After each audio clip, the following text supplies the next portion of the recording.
Welcome, everyone. Thank you for joining me. A brief foundational video about Pigeon. If you have knee problems or tight hips, this posture can be complex, frustrating, and painful. You don't want to twist the knee. And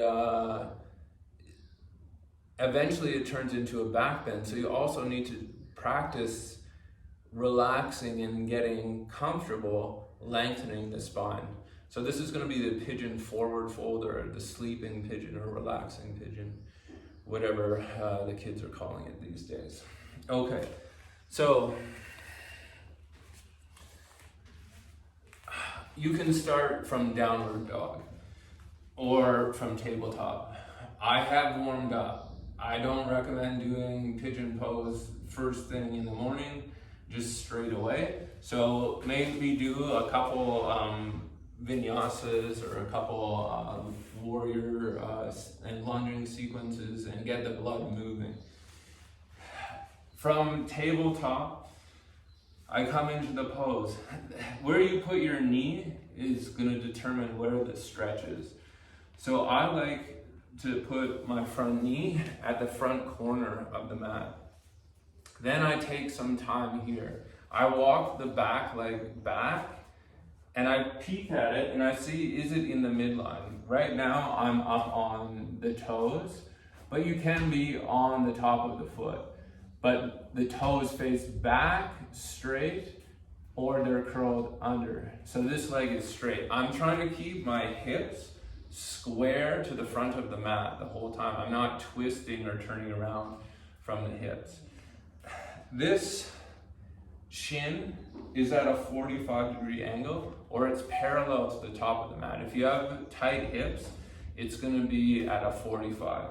So now I point this toe, like I have a ballerina toe, and I push down into the ground through this whole line of the shin. Then I walk forward onto the elbows. Here's where I'm trying to get the length. And the elbows go wide and the forehead comes down and I rest. If that's too much for you, you take a pillow and you bring the ground up to the body and you rest here. If you want, the bum can kiss a block.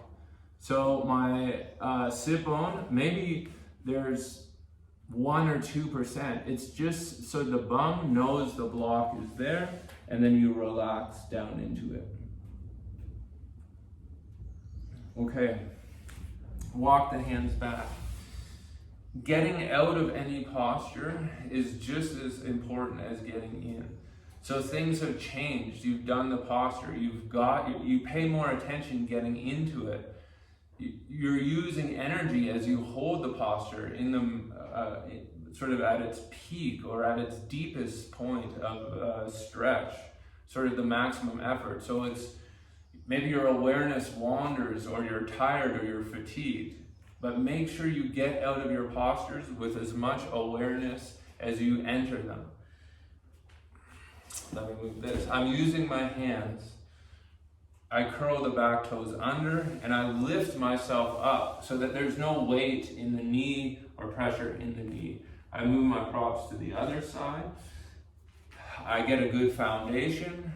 I bring the knee forward. I get on the back foot to the midline.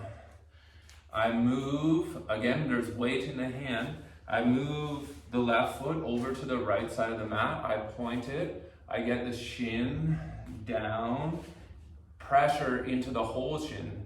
This muscle is strong, it's not loose because I'm pointing these toes backward. I put a block under my hip if there's space, or a towel, or a little pillow, toes pointed, you can see here. I walk forward. Now there's weight comes out of the block.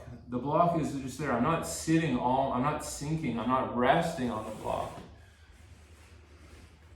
I go all the way to the navel with my pillow, with my bolster, and then I come to the side.